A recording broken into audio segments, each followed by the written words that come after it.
porque o gol ele faz parte da partida, né?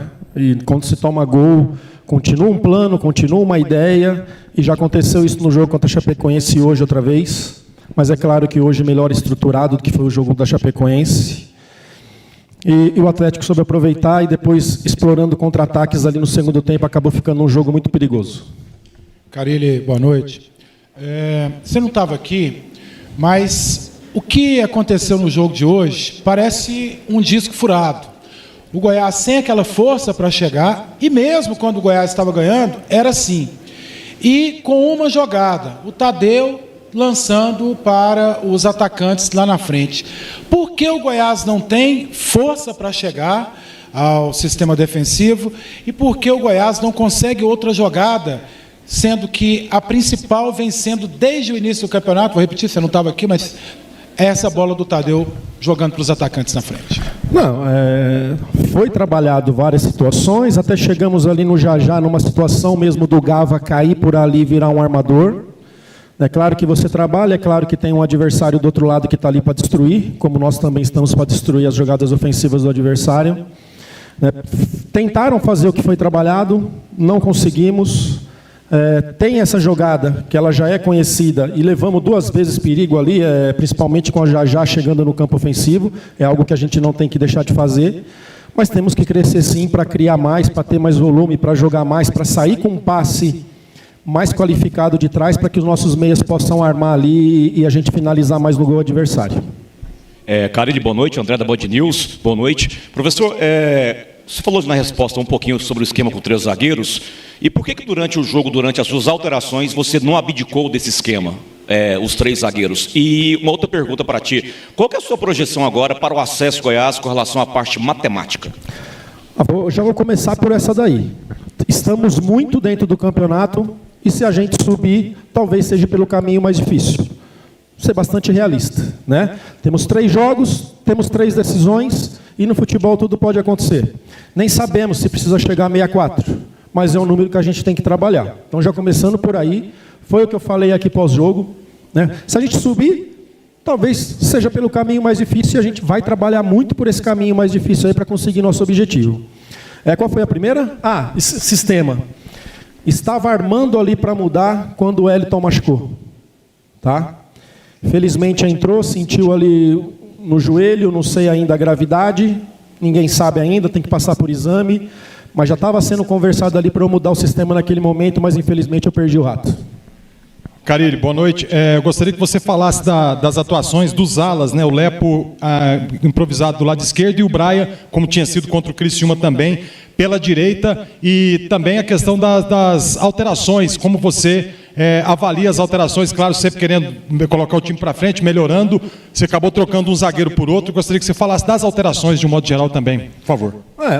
Nós temos um time que na minha avaliação não é um time para jogar em cima do adversário, ainda mais quando tem um adversário com atacantes rápidos, jogar com a linha lá em cima. Então naquele momento de colocar 2 alas, jogar o Lepo para a direita, que eu sabia que a gente ia ganhar mais força pela direita, com o Moraes pela esquerda, para que a gente pudesse incomodar o adversário pelos lados. Em alguns momentos incomodamos, chegamos, faltou terminar melhor, faltou finalizar melhor a jogada, mas a gente criou. O Lepo já acompanha há muito tempo, principalmente do Novo Horizontino, joguei muitas vezes contra ele, sei do potencial. Sei que o melhor momento dele no Goiás aqui foi jogando pela esquerda, então isso aí foi tudo pensado, discutido, trabalhado para que a gente fizesse o melhor. E a ideia de ter o Brian pelo lado é que a gente tenha um pouco mais de posse, ficar com a bola. Ele é um meia de característica, que tem até me surpreendido na parte defensiva em algumas coisas, tem feito bem, né? Então a ideia dos alas, isso, e o Lepo ficou um tempo parado, vai ganhando condição, mas é um jogador importante para o Goiás nesse momento. Humberto Castro, PUC TV. Carille, o Goiás, a torcida deixou o estádio bem chateada, né? Assim, com aquele sentimento que praticamente fica difícil subir, né? Você falou que teve uma resenha com os jogadores lá no vestiário. Durante a semana, além de trabalhar taticamente, tem essa questão também de levantar o astral com essa dificuldade que vai ser ter que ganhar os 3 jogos. E quem que você vai contar? Igual hoje, perdeu um cara fundamental, né? A lesão do Gonzalo. Você tinha um cara bem ali na cabeça de área e teve que mexer tudo com o Gonzalo. Você tem opções aí fora que não tiveram à disposição para durante a semana? Primeiro, não é só o torcedor que vai sair chateado do estádio hoje. Tá? Nós todos aqui também, todos os atletas, podem ter certeza disso. É um grupo de homens, um grupo que tem responsabilidades. E é isso, a conversa com eles foi isso daí. Estamos na briga sim, tá? E a partir do jogo agora, pro próximo jogo do Cuiabá, é claro que eu, junto com a minha comissão, amanhã já começamos a conversar, segunda-feira estamos todos lá para começar a elaborar e escolher os melhores aí para fazer um grande jogo lá e buscar uma vitória. Boa noite, Carilli, Thaís Teixeira, Rádio UFG Doutores da Bola. Evidentemente, esse era um jogo importante, né, para ambas as equipes. Durante a semana, você deve ter feito uma preparação especial no Goiás, até por conhecer muito a equipe do Atlético Paranaense. E eu queria saber, na sua visão, o que foi trabalhado durante a semana e não deu muito certo hoje dentro de campo? Não, o primeiro tempo, nem sei se foi nós, assim, apesar das poucas chances que aconteceram no jogo, eu não sei nem se foi nós que tivemos mais ali com o Jajá, uma bola parada com o Lucas, enfim, uma bola parada com o Messias. Jogo igual, decisão, jogo igual, teve preparação dos dois lados, pode ter certeza. Algumas coisas saíram, infelizmente, assim, quando o resultado não vem, a gente começa a olhar muito o lado negativo, né?